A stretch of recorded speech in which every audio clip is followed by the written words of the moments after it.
Introducing Wondersuite from Bluehost.com. Website creation is hard. Was hard, but not anymore thanks to Wondersuite from Bluehost. Answer a few questions about your business and goals, and the Wondersuite tools will automatically create your website or store. From there, you can customize your design, colors, and content, and we automatically help you get found in search engines like Google and Bing. From step-by-step guidance to suggested plugins, Bluehost makes WordPress wonderful for everyone. Go to bluehost.com/Wondersuite. A science story, huh? These NYU scientists, I felt on this. right. But I was so And I just thought, well, I had figured it out It was that golden moment. because science was on my side.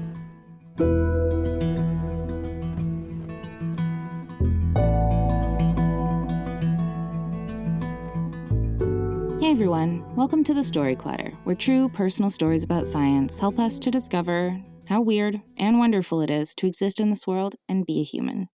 I'm your host, Misha Gajewski, and today we have an extra special episode for you. February, if you didn't know, is Rare Disease Awareness Month, and so this week we teamed up with the Chan Zuckerberg Initiative, aka CZI's Rare as One project for this episode. CZI's Rare as One network brings together rare disease patients and advocates in their quest for cures. Both of this week's stories are from Rare as One grantees, who are sharing their stories and experiences navigating diagnoses and organizing their communities to accelerate research, identify treatments, and change the course of their diseases. Our first story is from Riley Blevins. Riley is the Senior Director of Global Community Engagement of Cure HHT. His story is all about how the rare disease diagnosis of his firstborn son changed and very well saved his life. It's an emotional journey, but in the best way, and I can't wait for you to hear Riley's story. Here's Riley.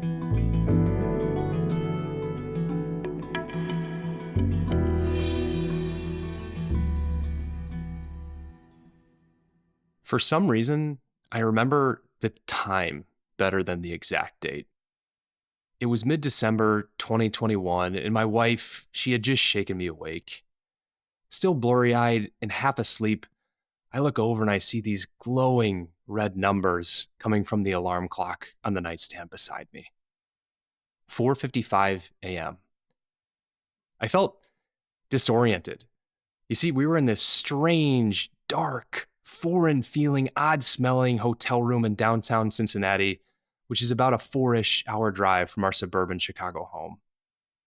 We had driven there to visit Cincinnati Children's Hospital to have our firstborn son, JB, tested and scanned for a rare vascular disease called hereditary hemorrhagic telangiectasia, or HHT. The day before, he had a series of tests, an MRI, a chest CT, something called an echo bubble. I look over to the other side of the bed and I see my wife clutching her phone just inches from her face. The glowing screen lighting up the entire room like one gigantic spotlight, and lighting up her face just enough to see the tears welling in her eyes. "Is everything okay?"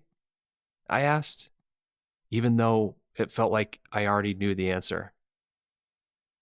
We got a notification in his patient portal. It's his brain. Those words, those damn words just hung in that hotel room. No, this can't be happening. Not to my son. I was just 4 months into fatherhood at that point. Still a two-thumbed, amateurish diaper changer. I wanted to be worried about what outfit to put my son in for the Bears games on Sundays, not what these neurosurgeons were about to tell us in just a few hours. I got out of bed, and part of me wishes I didn't, because that's when it became so real. I walked over to his portable crib, tucked in the corner of that stupid dark hotel room, and I looked down to see this peanut of a human, my little buddy, angelically asleep, a pacifier gently pulsing in his mouth, blissfully unaware of the journey that awaited him. The guilt in that moment, I truly can't describe it. It suddenly felt like I was breathing through a straw. You see, many in my family have HHT. It's the second most common genetic vascular disease that causes bleeding in the United States. It's nearly 3 times as common as something like hemophilia, but to this day, many doctors, they've still never heard of it. HHT, it causes misconnections between arteries and veins in various organs of the body, like the nose, the brain, the lungs, the liver. These misconnections, which are known as AVMs, you can almost think of them as knotted up, tangled up spools of yarn only comprised of blood vessels. These AVMs, they can range in size from microscopic to absolutely massive, but they're all extremely fragile and prone to rupture. They're ticking time bombs, and when they go off, it's often catastrophic. However, with HHT, oftentimes the only externally visible symptom that somebody has this is frequent and recurrent nosebleeds, meaning it's really difficult to tell if someone has this just by looking at them, even though it can be fatal.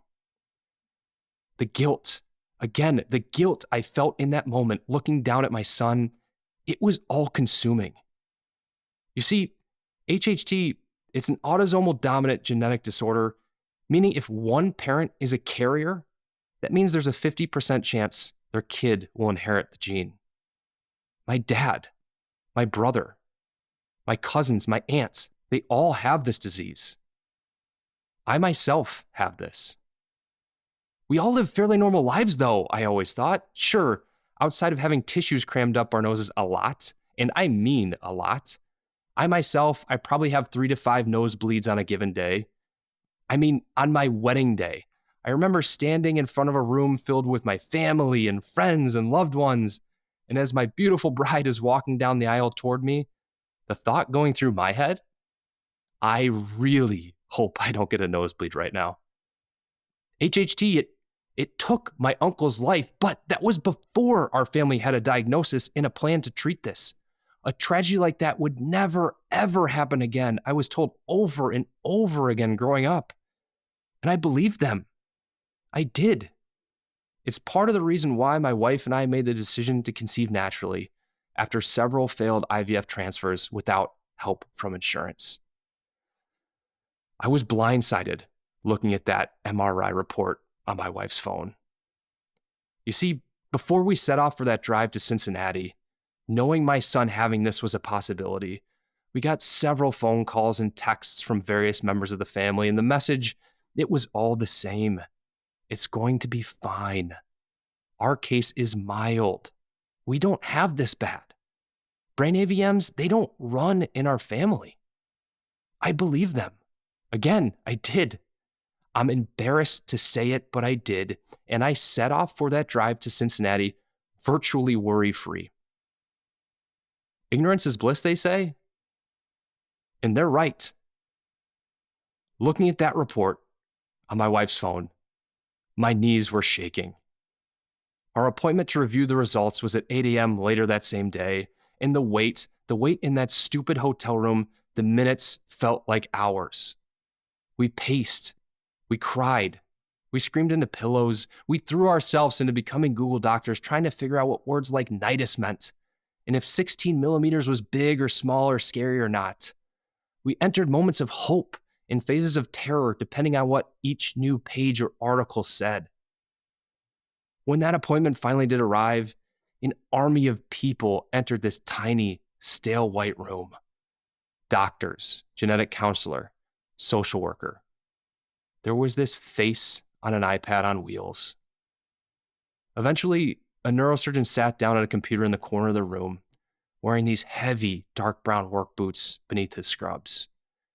He pulled up my son's scan, and as clear as day, there it was, this giant-looking gray mass atop his head. I look over, and I see my wife clutching our son in her arms, tears streaming down her cheeks, dampening her face mask.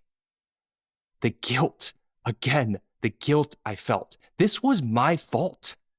I gave this to him. I was mad. I was scared. I was angry. But I also remember feeling something else, and that's thankful. Thankful our family has a diagnosis, when so many others to this day don't. It's estimated that up to 90% of HHT patients to this day remain undiagnosed. Thankful we knew to get him tested and scanned early. You see, these AVMs, they often don't present with any symptoms at all. Too many kids go to bed with a headache and never wake up because of a brain bleed. That could have been my son. It was right there in that moment, I knew I had to do something. I could not sit on the sidelines and do nothing to help my son navigate the situation I put him in.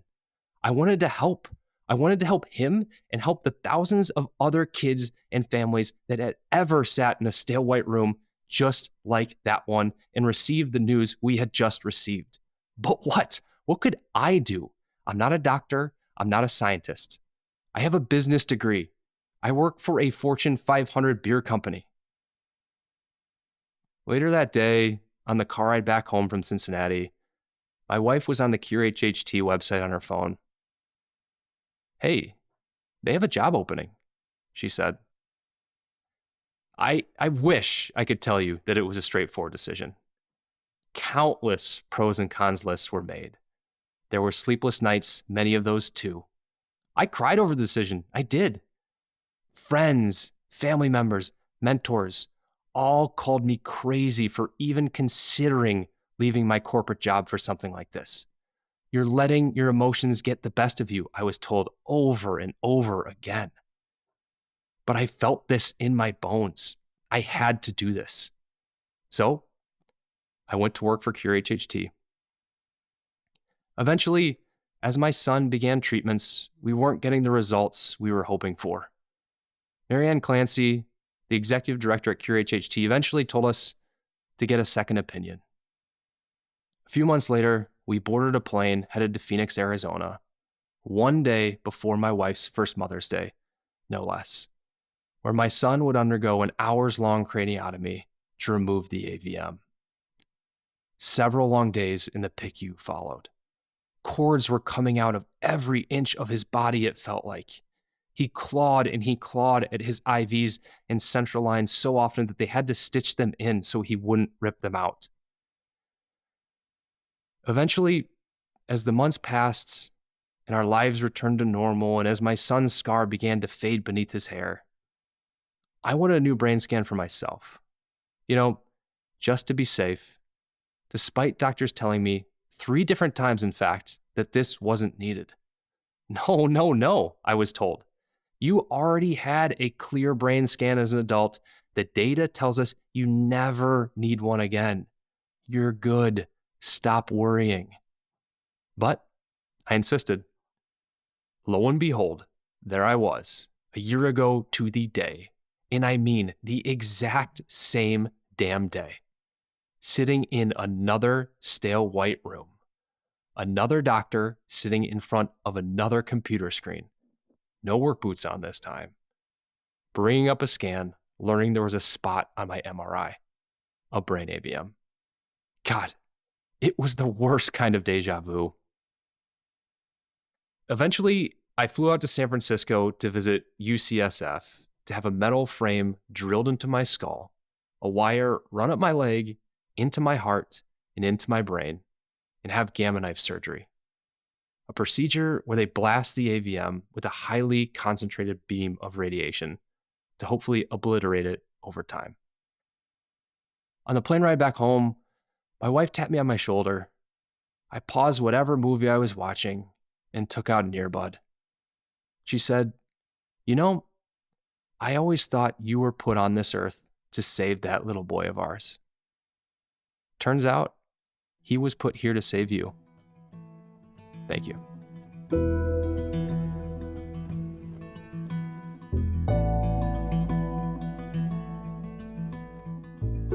That was Riley. To learn more about him or his work with Cure HHT, visit our website, storyclatter.org. Being a storyteller on stage is just one way to make Storyclatter happen, but if standing alone in the spotlight in front of an audience doesn't speak to you, maybe becoming a Storyclatter donor might be more your speed. Storyclatter donors play a vital role in our ability to bring you this podcast. We're in this together. Story Clutter is one big experiment that's designed to connect us around our love of discovery, curiosity, and the natural world. If you believe in the power these stories have and this mission, please donate to the Story Clatter at storyclatter.org/donate. The most popular level is $10 a month, and you can make your tax-deductible donation at storyclatter.org/donate. But really, any level makes a difference, and we're so grateful to everyone who supports the Story Clatter. Factor's delicious, ready-to-eat meals make eating better every day easy. Factor is the perfect solution if you're looking for fast, upscale options done easily. They have pre-prepared, chef-crafted, and dietitian-approved meals delivered right to your door. My favorite thing about Factor's meals are how they're no prep and no mess. Factor meals are 100% ready to heat and eat. There's no prepping, cooking, or cleanup needed. I also love how many options there are to choose from. Unlike when I do meal prep and end up eating the same thing 5 days in a row, you have over 35 options a week to choose from, including keto, calorie smart, vegan, plus veggie, and more. My new fave meals are Thai almond chicken and the cranberry apple pork chop. And there's even more to enjoy with over 55 nutrition-packed add-ons that help make your weekly meal planning even more delicious. Their snacks and smoothies give you easy options for the entire day, and if you haven't tried the biltong, you don't know what you're missing. Get as much or as little as you need by choosing 6 to 18 meals per week. Plus, you can pause or reschedule your deliveries anytime. Also, Factor is less expensive than takeout, and every meal is dietitian approved to be nutritious and delicious. So what are you waiting for? Get started today and have a feel-good week of meals ready to go. Head to factormeals.com/storyclatter50 and use code storyclatter50 to get 50% off. That's code storyclatter50 at factormeals.com/storyclatter50 to get 50% off. Have you ever felt the pull of mystery? Introducing Seeker's Notes, a classic hidden object game. Seeker's Notes isn't just another game. It's a premium hobby with no ads, no Wi-Fi needed, and it's completely free. Over 40 million fans have already been captivated by its charm, so why not come see what it's all about? Download Seeker's Notes now for free and see for yourself. Our next story is from Heidi Wallis. Heidi is the executive director of the Association for Creatine Deficiencies and parent of 4 children, 2 of which have GAMP deficiency, a rare brain creatine deficiency syndrome. Her story is recorded in her home in Utah, and if you've ever gotten so wrapped up in something you forgot to take care of yourself, you'll really relate to Heidi's story. Trust me, it's so good. Here's Heidi.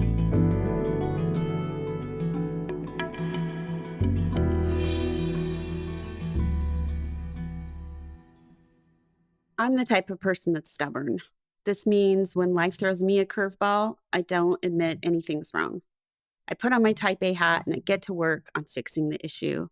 I don't say things like, I need help. So when my first child, Sam, was born, I was 27, and initially she was doing great. We thought she was perfect. She smiled at us. She met some early milestones. But then things started slowing down.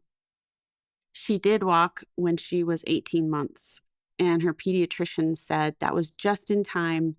If she had waited any longer, he would have had her go to physical therapy.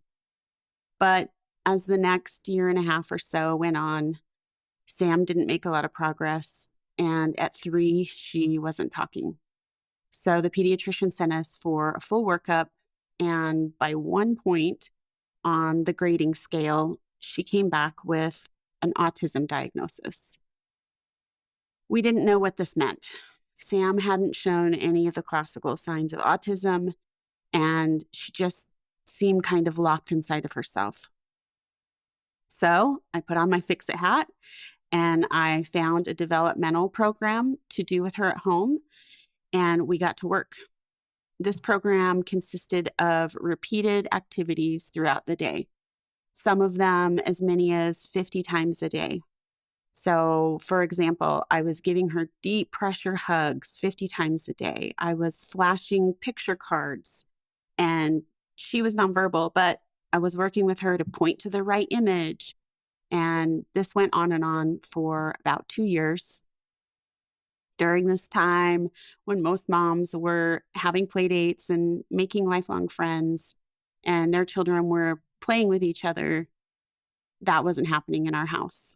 I had 2 more children, and luckily they were developing just fine, but we were pretty much shut-ins. I was at home with Sam, working hard every day, and secretly filled with grief. One day, we loaded everybody up and went to the grocery store. We went through the grocery store and pulled all the items off the list into the cart. But as we walked, Sam started melting down. And by the time we got up to the front of the grocery store to check out, it was a full-blown meltdown.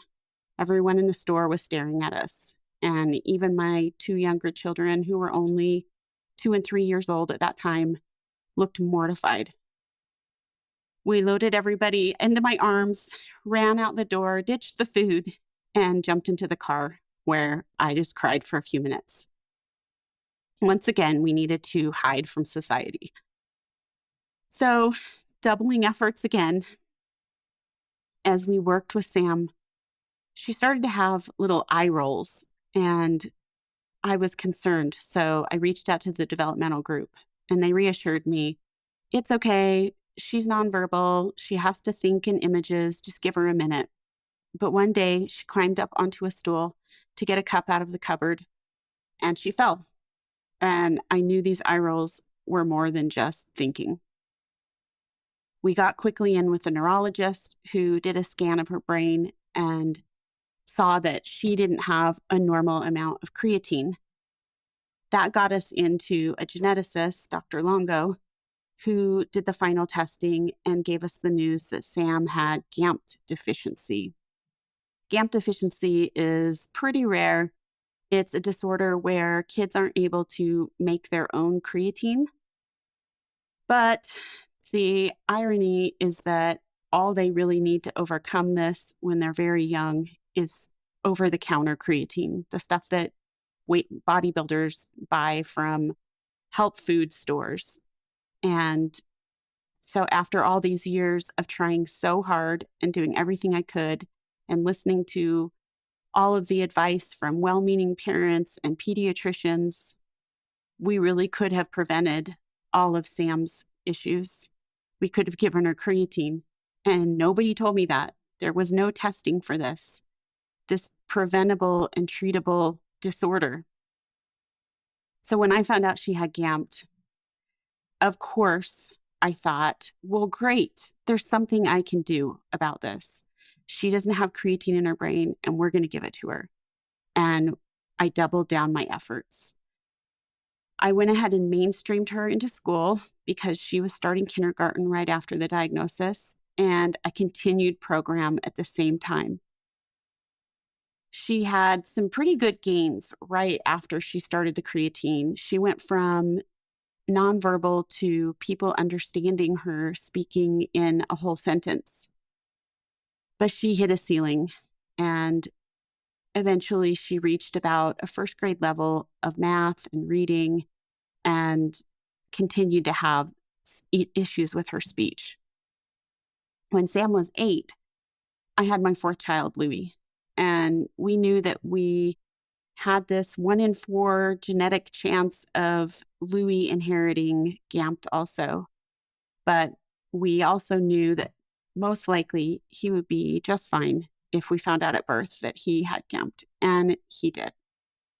He was tested right away because of his big sister, Sam, and he is 12 now and thriving. He's never had any of the issues Sam has had, no seizures, none of the interventions. He speaks well and has friends and is unaffected for the most part. But during this time when Louie was born, Sam was still mainstreamed and school was getting way too hard. She was in 3rd grade and everything was abstract, and she was really just learning how to have behavior issues at school. She wasn't really learning. So I doubled down my efforts once again, and I said, I can do this better. You're gonna do homeschool now, Sam. And For a couple of years, Sam was homeschooled, and pretty much every day looked like feed the baby, get the other kids to school, back to Sam, do program, back to the baby, back to Sam. Our family was stretched really thin, and I couldn't see straight. We were definitely in survival mode. When Sam was 11 and Louis was 3, it was time for our annual geneticist visit. And I remember this visit really well. We were in the cold, bright white room waiting for a while for Dr. Longo to come in, and Sam was starting to melt down. She was miserable and whining and melting onto the floor. And looking back, I have no idea what Louis was doing. He was probably sitting perfectly happy on my lap. But all I can remember is Sam, and that a big crowd of strangers came into the room with the doctor, because here we are, the family with the really rare, interesting disease that they want to see patients with. And Sam is yelling. We tried to talk about how Sam is doing and how Louis is doing and ignore Sam's outbursts. But finally, Dr. Longo stopped, and he looked at me and said, "You need to get this girl back to school. She needs to see how other children behave, and you need to get yourself a life before it's too late." I was embarrassed. I thought, you're right. I have no life. This is all I do, and I haven't been able to trust anyone else to help me. So I finally wrapped my brain around sending Sam back to school. I finally started considering that, yes, Sam has brain damage. It was preventable. If I was somehow able to know that she had GAMT, I could have fixed her, but I didn't, and I can't change any of that. So I sent her back to school, and I joined a patient-led organization that's focused on changing creatine deficiencies for a future generation. It's been almost 10 years now since that day I decided to let Sam go back to school. And a few things have definitely changed. I finally focus on Sam's happiness. I don't think I noticed that before. I think that all that mattered was that Sam would fit the mold I had had in my mind for what a typical healthy child would live like. Now, if Sam's in a good mood, it's a good day for my whole family. And that's a big deal. We appreciate the smallest things in life thanks to Sam. I'm still trying to help her, but I've learned to trust teachers, let them help her. And I've focused my energy in a little bit of a healthier outlet. I'm still trying to help Sam through my advocacy work to get her a better treatment that might stop her seizures that happen about once a week. And I've been able to work with this organization to get newborn screening accepted in the US so that all the babies born with this disease get identified from birth and have the life that Louie's been able to have. For a long time, it was a struggle as I fought against this disease. But as I realized that I can't control Sam or change the past, I've recognized that Sam has given my family a gift, and we can find happiness in the very smallest of things. And that's pretty amazing.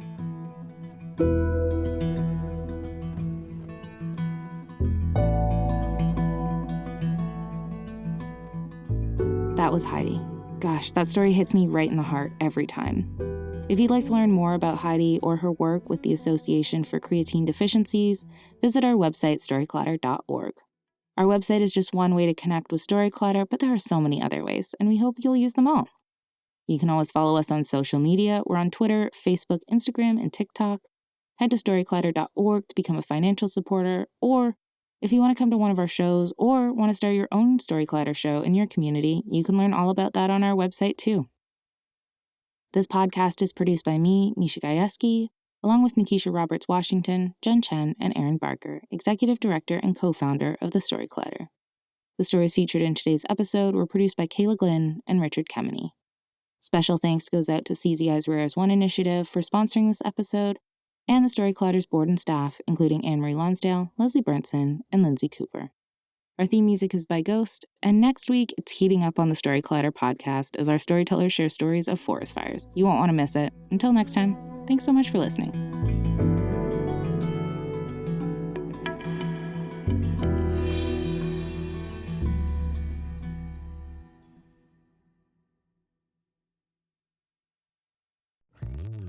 Hello, Saver.